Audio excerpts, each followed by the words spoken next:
Today, we are diving deep into the surprisingly treacherous world of something we see every day, grain.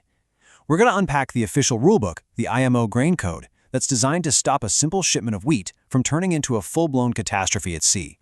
I mean, it sounds kind of crazy, right? You've got this massive fortress of steel, and then you have, well, food. But believe it or not, this exact question has been at the heart of so many maritime disasters.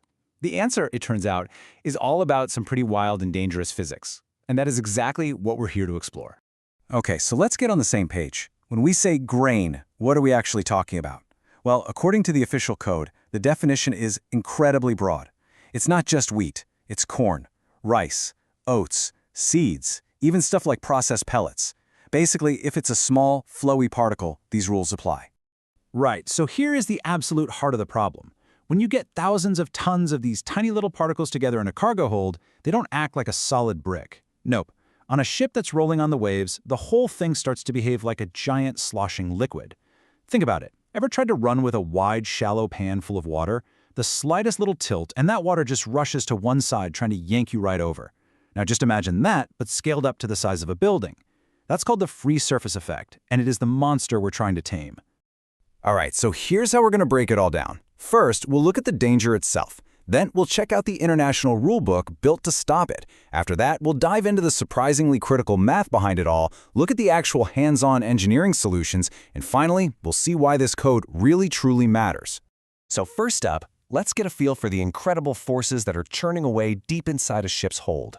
You know, you'd think if you fill a cargo hold to the top, it's solid, right? Well, not quite. There are always these small empty spaces, these voids, right up under the deck. So when the ship starts to roll, the grain acts like a slow-motion landslide, shifting over to fill that empty space. And when that happens, you get this huge, unbalanced weight on one side. It creates a powerful tipping force, a healing moment, that is actively fighting against the ship's own desire to stay upright. So, with the risk this big and this fundamental, how on earth does the entire global shipping industry manage it? Well, they do it with a single, unified set of rules. Let's take a look at the IMO's answer. This code isn't just some dusty old document sitting on a shelf. For a ship's captain, it's the essential toolkit.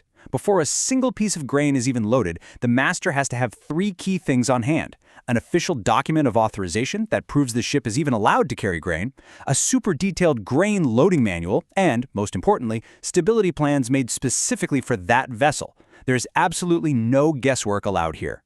And that brings us to the real core of the grain code. Safety isn't just a feeling or something you base on experience. It is a cold, hard mathematical fact. The risk has to be calculated, and it has to be proven before every single voyage. Now, check this out. It all boils down to some very specific numbers, and this is the most important one: 12 degrees.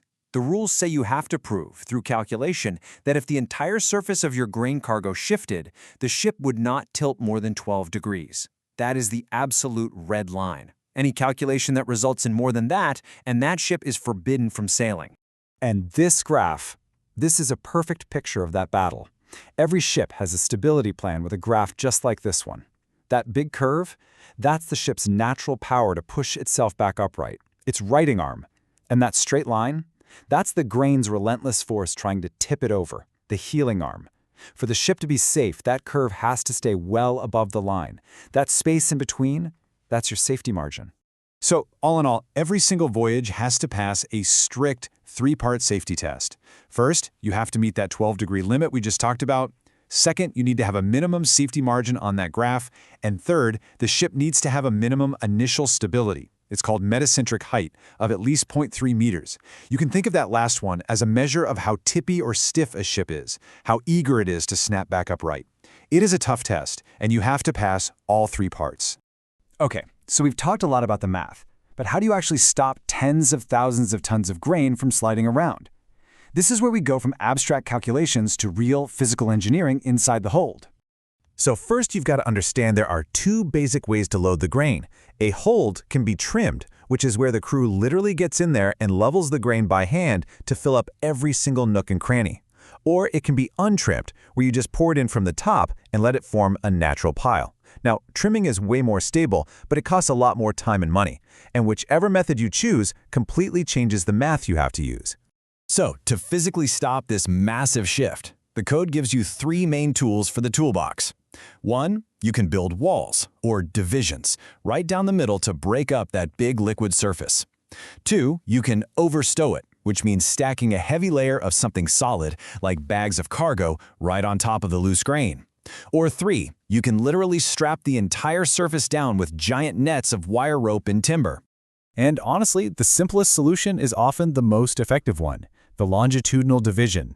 By just building a wall right down the center of the hold, you are cutting that dangerous free surface in half. It acts just like a dam, and it massively reduces the grain's power to tip the ship.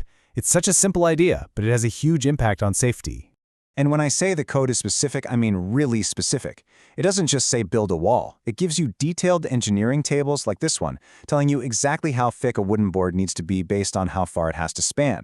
A 50mm board can span 2.5 meters. If you need to cover 4 meters, well, you'd better be using an 80mm board. Every single detail is calculated for maximum strength. So let's bring it all home. We've got complex physics, we've got a lot of math, we've got engineering tables. Why does this dense, technical document matter so much in the real world out on the open ocean? Because it all boils down to this one simple, powerful sentence pulled right from the code itself.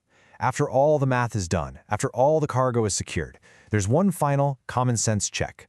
The ultimate responsibility lands squarely on the shoulders of the ship's master, to simply look at their own vessel and make sure it is perfectly upright before they head out to sea. So if you remember just 3 things from all of this, make it these. First, that bulk grain is a hidden danger, a treacherous cargo that acts just like a liquid. Second, a ship's stability is never, ever a given. It's a precise science that has to be proven voyage after voyage. And third, preventing a disaster takes both smart calculation and strong physical engineering. This code, it transforms what could be a deadly cargo into one that's managed safely, making sure that the food that ends up on our tables doesn't come at the cost of human lives. It's a silent, invisible system of physics and engineering that keeps our world fed. So, the next time you see one of those huge cargo ships on the horizon, what are you going to see? Just a big boat? Or will you think about the delicate, calculated balance of invisible forces being perfectly managed deep inside its hull?